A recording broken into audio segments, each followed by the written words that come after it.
Hello, it's your girl Ifeoma Chukwu. Today I was writing out a couple of things down. I was unpacking my thoughts, I was journaling, and I did this thing with myself where I did question and answer. So I asked myself genuine questions and tried to answer them in the most genuine way without any external influence. So I asked myself a very, very beautiful question that I want to share. Now you might think this is another talk on love, but the thing is, love governs everything concerning us, our families, our relationship, your workplace, your friendships, literally everything. The family you come from and the family you're going into, your relationship with God, your perspective, how you see the world, all these things are actually tied down to love. And until we really figure out and understand what love is, we keep having that chaos and confusion. What do I understand by love? And where do I donate my understanding from? My first answer is love is Christ. I wrote down love is patient, love is kind, love is long-suffering, love keeps no record of wrongs. You get love is sacrificial. 1 Corinthians chapter 13 talks about love.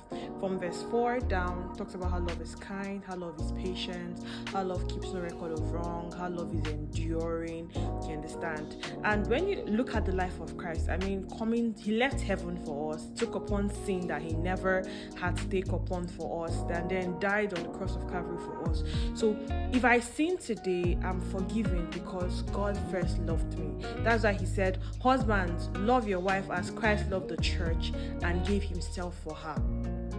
Okay, husbands, love your wife and present her holy and acceptable unto God as Christ has done. So God was the first example of love. And what was his idea of love? He was kind, he was patient, he was sacrificial. So first answer I gave is love is Christ. Denoted from the Bible, denoted from the scriptures. That is my first understanding on what love is. Now let's go to number 2. Love is not an avenue to compromise standards. And in bracket there is social media. So you really believe in something and then you scroll past one important person talking about something and begin to are you sure this is not how it works? And somebody else is saying something different. And then these things begin to clash your ideal mentality and shift your perspective on the original thing to the societal opinion. First of all, we need to understand what is standard. Who sets those standards that love should not compromise?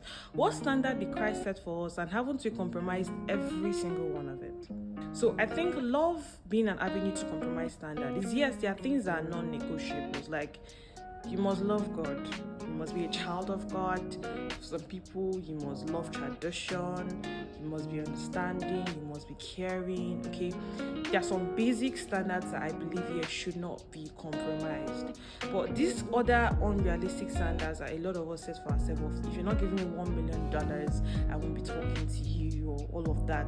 Love is indeed not an avenue to compromise your standards, but you need to be sure the kind of standards you have set are these standards that would normally be compromised because they are unrealistic to try to make someone keep to them.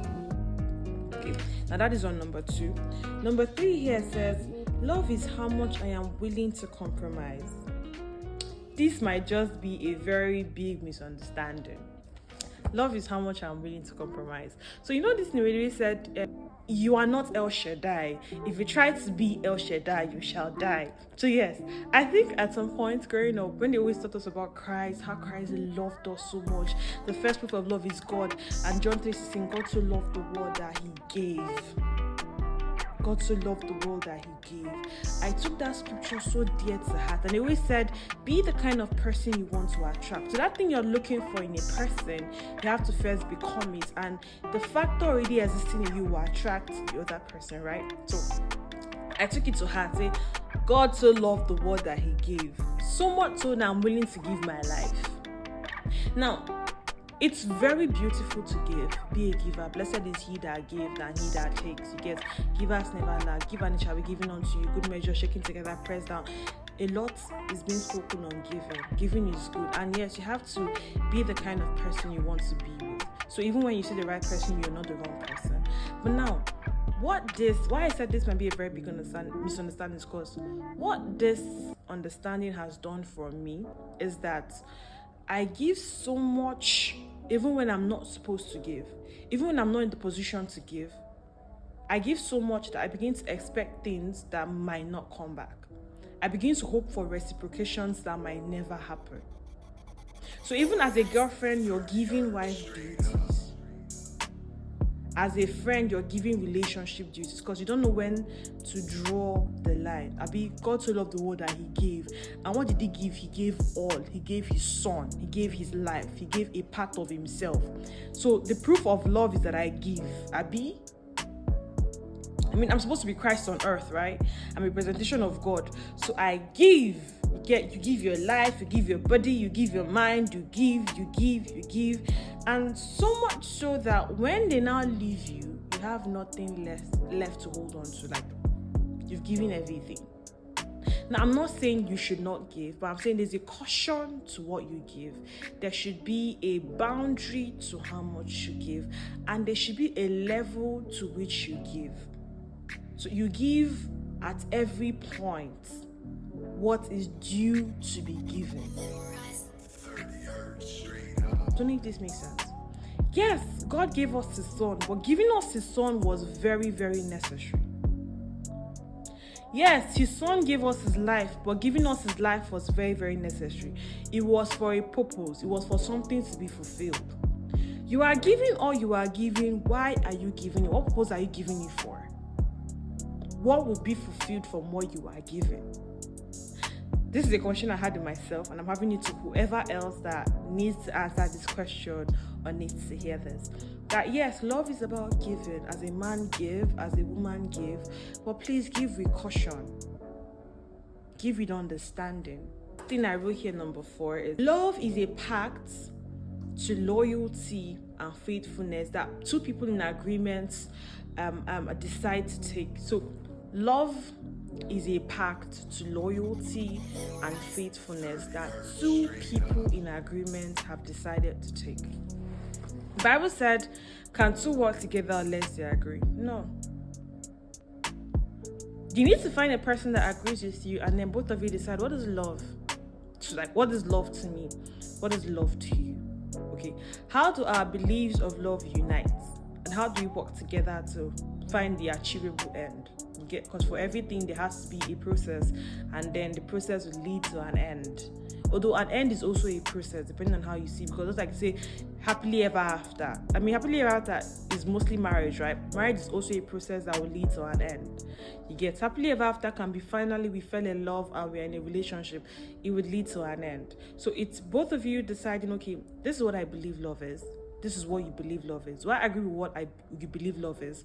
Do you agree with what I believe love is? Now, how do we unite with this, our understanding and this our belief, to achieve that expected end, to get to that place that we want to get to? Now, I saw a post today and I'm going to put up here.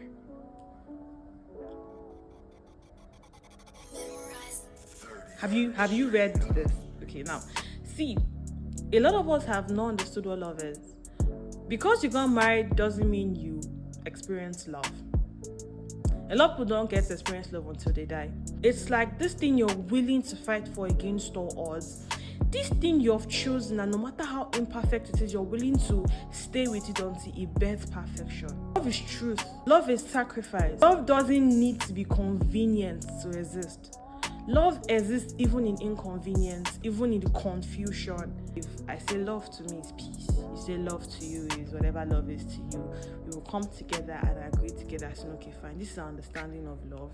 How do we work together in agreement to achieve it? So these are the 4 definitions of love I wrote down, and these are my understanding of it. If you have a different understanding, you have something you want to add, there is something I said but I didn't say properly, please feel free to write it down in the comment section. I love you and thank you for watching to the very end. I'll come on your screens next time with more ideas on different topics. You can give me new topics to write down. All right, bye.